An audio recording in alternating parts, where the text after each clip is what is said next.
it just seems so stuffy. It seems so foreign. It seems so uncomfortable. It seems just all the things that you don't want to ever do. So I just wish that there was something a little bit more approachable. Like I tell my clients, text me. Let's go get a beer. Let's talk about it as human beings. Then I'm going to say, oh, what about your brand? Welcome to Hot Docket, the show where we talk about winning marketing strategies that have built the most successful law firms. Join us every 2 weeks for the latest trends and tactics to grow your law firm. Hey, everybody, and welcome to the Hot Docket podcast. Today, we have with us a very special client. I'd call her a friend of mine at this point, Shana Fried. Shana, thanks for joining.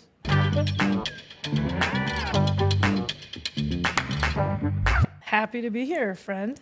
Oh, friend. I got a friend in return. That makes me feel all good inside. Shana is one of those cool lawyers, and I mean that honestly in like the best way. Law doesn't have to be stuffy. Law can be fun. Law can be interesting, and I think Shana makes it that way.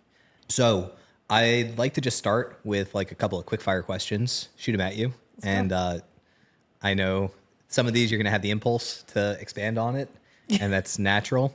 As much as possible, try and give the quickest answer you can. Gotcha. All right. First one. Biggest mistake most firms make. Oh, being boring? I don't know. That's my answer. That's fair. What's the single hardest thing about law firm marketing? Trying to differentiate yourself from other law firms. Great answer. On that note, what's the best / most differentiated firm you've seen? Oof, I'm not good at firms. I'm going to go with mine. Thanks to you guys. That's a good answer, too. If you had to give 3 golden rules of marketing, what would they be? Just to like clarify there, it does not have to be like a global 3. It's like your 3. What are the 3 most important things to you? Relevance, sophistication to a certain extent, and accessibility. And why is marketing important? Because otherwise people don't know who you are, unless you have a lot of friends. If you weren't a lawyer, what would you be? A DJ. You're right. You got to be a lawyer and a DJ. I did. I know there was a pivotal moment. I'll stop. I know quickfire, but I could have gone either way, like for real, and I went this way. So. Well, the quickfire's over. We can expand on it. I think it's actually like a good kind of segue for you to talk about your journey into law, because I've had so many conversations with you, and I know what an unconventional path you had, but I think it'd be interesting for everybody else to hear it. Awesome. Yeah. Cool.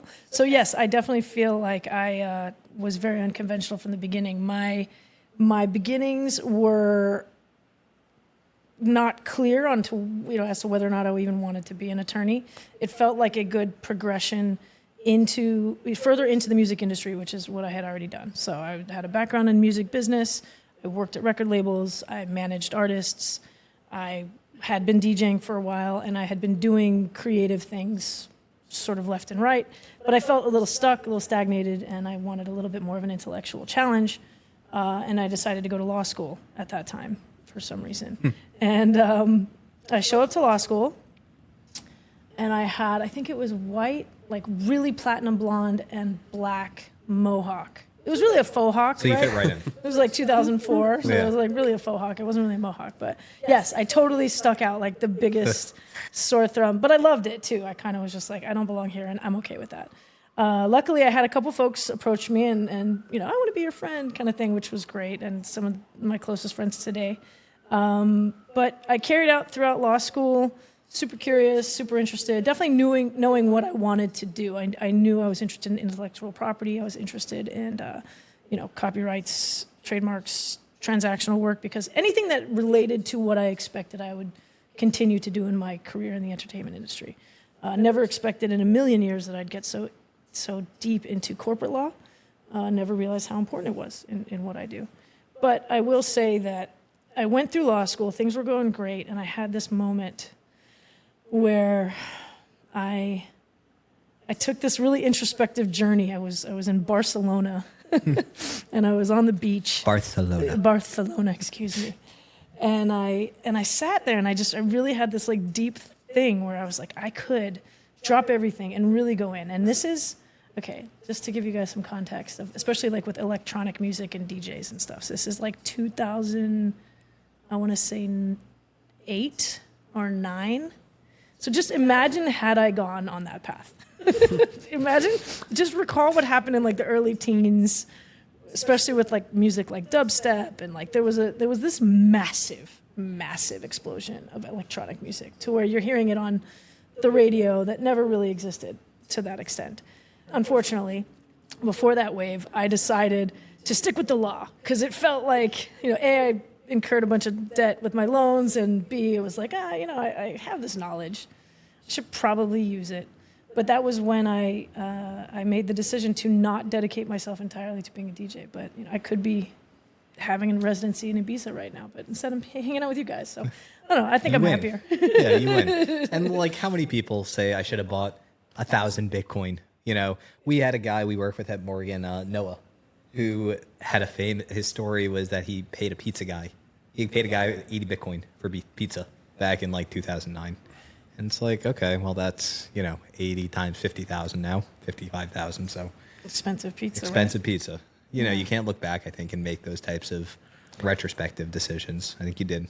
You made the right decision at the end. For your circumstance. Somehow I'm still doing it. So yeah. Yeah, It's exactly. stuck. And I think that it brings a level of authenticity to your brand, where when you were talking about the most important thing being your differentiation, and a lot of times the differentiation is the actual attorney, because the attorney is the brand. And I don't think there's any other way you could work with creatives without being one yourself. Yeah. I mean, I'm sure there's plenty of folks that do. But unfortunately, my biggest concern has been a lot of those folks just take advantage of the creatives because they don't speak the same language. And that's really what motivated me to even go to law school to begin with. I needed to decode it so I could tell all my friends. It actually brings up an interesting point for me. I've never told you this, but I think there's a future not pivot, but let's call it additional product line for the Fried firm, where you get more into coaching and do things at scale to inform creatives like what they should and shouldn't be looking out for. Everything doesn't have to be engaging on like a strict retainer. There are different engagement models that might work for you. And I think there is such a mass market for folks who might not have the capital to put in for whatever your minimum retainer is, Sure. but would benefit from the advice that you're giving. Yeah, 100%. I do try to, speak on panels and really engage as much as I can with, I've done music schools and really base level stuff, folks that are learning how to program electronic music, for example, and I'll come in and be like, this is a copyright and, the basics, but also the industry stuff as well. So yeah, I think it was a good decision. I don't know if you're going to have an opinion on this, but it's timely for us. So I'm going to ask, do you have an opinion on the way automation is being used in enforcing copyright? We actually just had this happen to us. Sometimes you might use a font that unknowingly isn't trademarked, or not isn't trademarked. You don't have the license for, right? Because there's all sorts of stipulations around how you can use the font and what disclaimers need to be where and all these other things. And there's companies that have just sprung up. All they do is outreach and automation for sending letters, basically pay us because you're infringing on the copyright here. Do you have an opinion on that tactic? The more broad spectrum automation where, for example, the YouTube implementation of it's been 15 years now or something, when they started to track ID and stuff like that for songs that are copyrighted. I like that because how else? Those are massive cracks that your money will fall through. And a company like YouTube should be somewhat responsible for that. That said, I'm very familiar with a few firms. There's one particular, I don't remember their name, and I'm not going to say it out loud, but I've gotten multiple letters. These are demand letters where they claim to represent Justin Bieber or all these people, right? And frankly, and the drill, they don't, right? They'll then go to Justin Bieber and be like, hey, I got you, I got you this money. Can I get a cut, right? And I've gotten those, and they're super aggressive, and I do think that when it's pointed like that and it's seemingly sort of manipulating the rules, it feels yucky. It's not as genuine, and it doesn't feel like it's there to protect.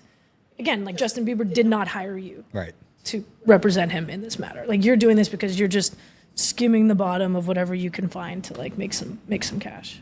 So you think the issue there is that it's not like directed? It's just kind of like no one really is injured by this or has like found something injurious, and there's just somebody who's trying to bottom feed on. Basically, yeah, basically. But I think from a higher level, there is some type of automation that is necessary, just frankly because there's just so much information. Yeah. And the internet's this giant, massive pit, and we'll never know. Yeah, it seems like one is trolling and the other is just Yes. like automation on big platforms to enforce rules. Yes. I think what's hard is figuring out where the line is. Yep. That's one of those like, yeah, where's the line? It's true, yeah. And look, as long as, but it goes back and forth, it depends on the case, I guess. But I think at the end of the day, it's better to have the sort of the big picture YouTube automation than not, because for a long time, folks were just, Yeah, agree. Let's pivot back to startups. Is there any advice that you'd want to give startup founders? Like, what's the one thing that everyone does wrong? A lot of folks will not trademark their brand. I'm just going to talk about trademarks real quick because this happens to me all the time. I think it's super important to try to secure a trademark before you really put all of your eggs in that basket. I've unfortunately had too many, not the majority, but enough where you're like, damn, like I wish you weren't 6 years in and decided to trademark now, because it'd be great if you use this brand instead. But outside of that, I think, it's just entrepreneurial stuff, like get everything in order. But that's the one thing that I notice it a lot. So you would recommend they do the trademark right from the get-go as opposed to like waiting a little bit because they feel they're strapped for cash or there are all these other things they feel are more important. You would just recommend just doing it straight from the start. I think, not day one, maybe day 31, like if you really do feel like you settled on it and this feels like the brand that you're going to go with, or there's 3 of them, do 3 trademark searches, like have an analysis done for each of the marks that you think are interested. Frankly, you're not going to get that trademark for a year anyway. So start now. I mean, yeah, it's not the cheapest thing in the world, but I think it'll save you if you wait that 6 years and you have to go back and you've got other folks that have your trademark, you got to buy it, you got to, all kinds of stuff. So it's just something that I've noticed that I'm always like, oh, I'm so glad you're doing this now. Do you have any sort of horror stories that go along with that? Sure. Yeah. Not even specifically. I've definitely come across multiple folks that have been in business for 10 plus years, and they're just like, some people admit it. Poke. Some people, wow, that's a whole different conversation. Yeah, we'll get there. Some people, frankly, shouldn't have a trademark because they never would have gotten it in the first place. But you can always register on the supplemental registry if you need. There's ways around it, and it's just a shame. It's this idea that you develop yourself to such an extent, and somebody can come in and effectively poach the value of all your hard work. Yeah, and I also think this probably comes back to like that adage of who, not how. You don't have to know how to like file a trademark or do a trademark search or anything. That's why people like Shana exist. Yep. You just need to hire the right people and have it done and like save yourself the time and the headache in the future. Yeah, and have the advice. Like, just have those conversations. I don't think, and just circling back again to like my sort of mission statement for even why I practice law and am not in Ibiza right now, is because there's this. You were just in Ibiza, weren't you? Just feeling a little resentful that I'm not. No, I'm just joking. No, there's the accessibility. I feel like reaching attorneys, having this. It just seems so stuffy. It seems so foreign. It seems so uncomfortable. It seems just all the things that you don't want to ever do, especially in the creative fields. So I just wish that there was something a little bit more approachable. Like I tell my clients, text me, let's go get a beer. Let's talk about it as human beings. It doesn't need to be this like, well, I'm going to take some notes and we're going to talk about your, chill out, Yeah. Then I'm going to say, oh, what about your brand? And if you tell me your brand is something like Mean Pug, I'm not going to say, hey, you should run and get that trademark tomorrow because you probably won't have so much competition right away. But, if it's another brand that's like, oh, that's a good one. Oh, and it's timely and it might be like riding on a tech wave or something. And you're just like, oh, shit, you really should. Yeah. You should get that like now. And the rest of it will come. The other thing I'll say is, independent contractors, until you're ready for hiring. Just, stuff like that. Employment law is no joke. So 100%. My wife runs a therapy practice, and it's like rampant in the therapy space. There's like big therapy practice, like 80 plus therapists that have everybody on independent contractor status. And it's like, that doesn't qualify because they're definitely doing things outside their scope of work, like outside their job profile. They're being like grossly underpaid.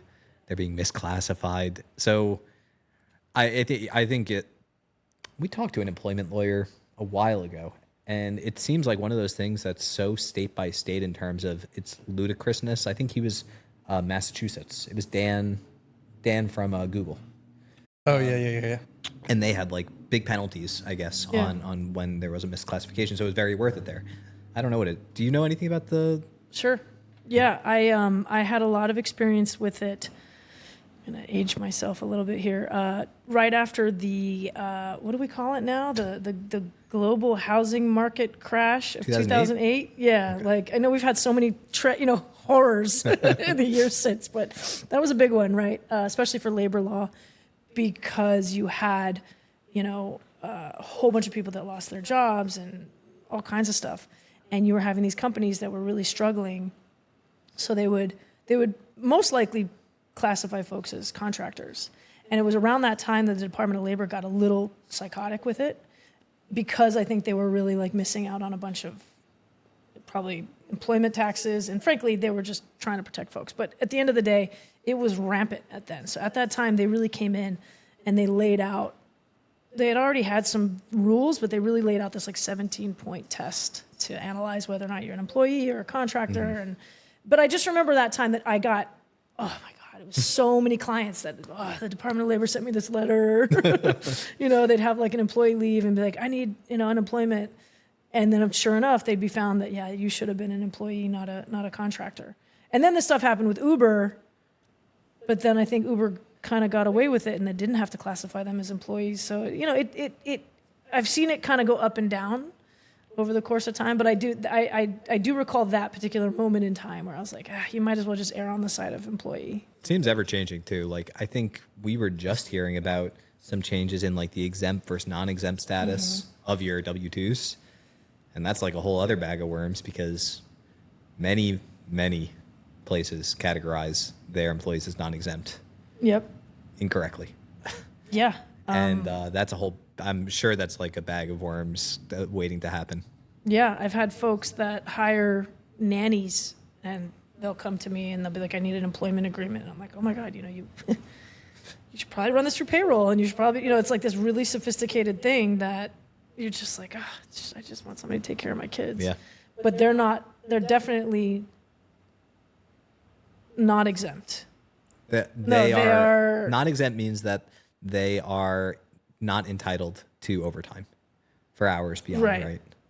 Or no, that's exempt. Sorry, they are exempt. Yeah. So they are entitled. So child care providers are entitled to overtime, even though they can still be paid salary. So anyway, it's like this like kind of very nuanced thing. But yeah, I think it feels almost political sometimes, where it's like you said, it kind of changes as with the tides. And I don't know who's drafting those laws, but it varies. We'll do employment law for sure, but I always draw the line at any type of wrongful termination litigation, anything that's like too serious. I mean, that's kind of like our mantra. Like, if it gets too serious, I'm not your criminal defendant's attorney. Like anything that's like really severely going to impact your life. I've never been that lawyer. Well, yeah, that's fair. Yeah. Okay, well, I guess that won't be your lie. We're about to play Two Truths and a Lie.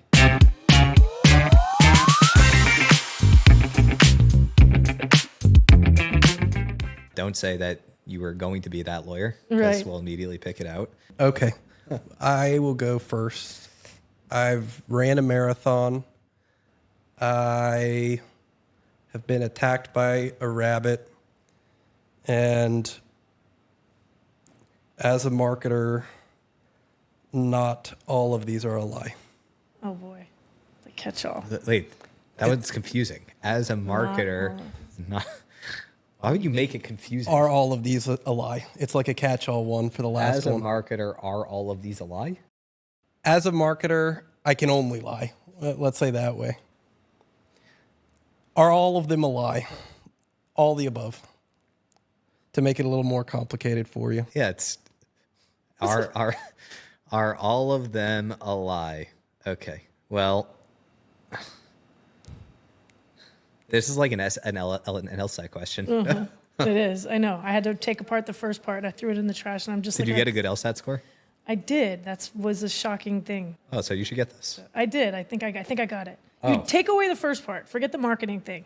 He's basically saying, I'm lying. Or am I? That's the question. No, but one of them has to be a lie. One of the three It could be things he that gave one. is a lie. He was saying, I'm lying about everything, Could that one be automatically disqualified as a lie? unless the other twos are. Well, you're right, because then they couldn't be. Only one. That's what I'm saying. It's like an LSAT, like So it's probably that one. the lat. You got it. I'm still trying to figure out what it was just said. Yeah, I wanted it to be like, I wanted you to think all of them were a lie. But that that's was not the game. That's not the game. I know. So I wouldn't have thought that. I ruined your game, Bobby. I'm sorry. You actually did somehow. It's Every like a game time that's we do this it's game- like it's like probably a 50-year party game, and you somehow ruined it. Okay, mine's gonna be Cerebral. mine's a problem for the opposite reason. I find it hard to find the lie. All right, let me think about all three of mine for a second. Okay, first one. I ran a marathon. Actually, That's see, a I'm lie. already fucking it up. You liar. All right, starting again. I was the captain of my high school soccer team. I had a surgery in second grade on my stomach, and my favorite programming language is Python. I'm going to go with the first one. I don't think it was second grade. I know you've had a surgery, but I'm going to go Oh, with the technical here. Yeah, yeah. Okay, that was better than I usually do, to That's be good. honest. So you took a truth and you put a little bit Put a little spin on it. Yeah. Okay. Yeah. True marketing fashion. Nice. Okay. All right, I'll do my best. I have a pet bird. I DJ'd a cruise ship through a hurricane, and I proposed to my wife while skydiving. It took you I feel like it took you longer to think of the second, so I'm going to go with the second. I'm going to go with the skydiving is the lie. Yeah, I definitely DJ'd a cruise ship that went through a hurricane. Yeah, I thought You remember. I thought maybe it was going to be a technicality on whether it was like a hurricane That's or what a I was- tropical storm That's what I thought or like a the hesitation typhoon. was, yeah. But This is my first time playing this since I was in middle school, so no, I wouldn't have gotten that far. yeah, I don't think I played it in middle school. What was the big game in middle school? Honestly, I wasn't very fun in middle school. Probably didn't play any games. Okay, I think that's pretty much it for the Hot Docket podcast. Shana, Awesome. Thanks for Hey, coming on. Lovely to hang out with you guys. Yeah, you Always too. a pleasure. We got to figure out what we're going to eat. Thanks for joining us on the Hot Docket podcast. See you on the next one. We hope you've enjoyed this episode of Hot Docket. We're your hosts, Bobby and Andrew, founders of MeanPub, the marketing agency for ambitious law firms. have questions about marketing or anything we covered today, email us at mark@meanpug.com. Be sure to subscribe to learn more.